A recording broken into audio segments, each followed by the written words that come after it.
Խոշտանգումներ եղել է, խոշտանգման գործը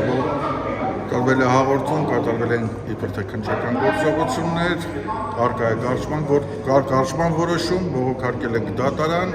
հենց այս պահին գտնվում առաջացում։ Այդ խոշտանգումը ինչի համար է, դուք ոնց եք գնահատում, արել են անձամբ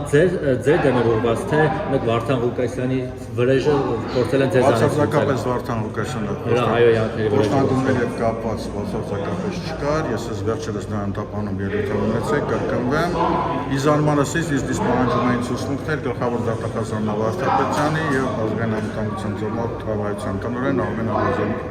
Ովքեր են պահանջում քննչական կոմիտեը։ Կոմիտեն նախագահի հետ։ Արգեշտի Քարամյանյանի ժամանակ։ Ուղղակի պահանջում են, որ իրենց դեմ ցուցմունք տան, որ իբր թե իրենք գուցեր են տրամադրել ինձ, ես էլ Վարդան Ղուկասյանին, որ վարկաբեկին Նիկոլ Փաշինյանին,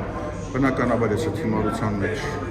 չմտա, որի արդյունքը եղավ խոշտանգում։ Վարդան Քարամյանը տենց ուզում էր միջգերատեսչական խնդիր լուծել ձեր միջոցով։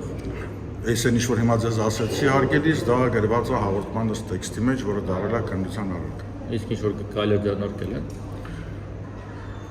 Հիմա նոր ասեցի ելույթի ժամանակ, թե այսօրվա նախաքննական մարմինները ինչպես են աշխատում։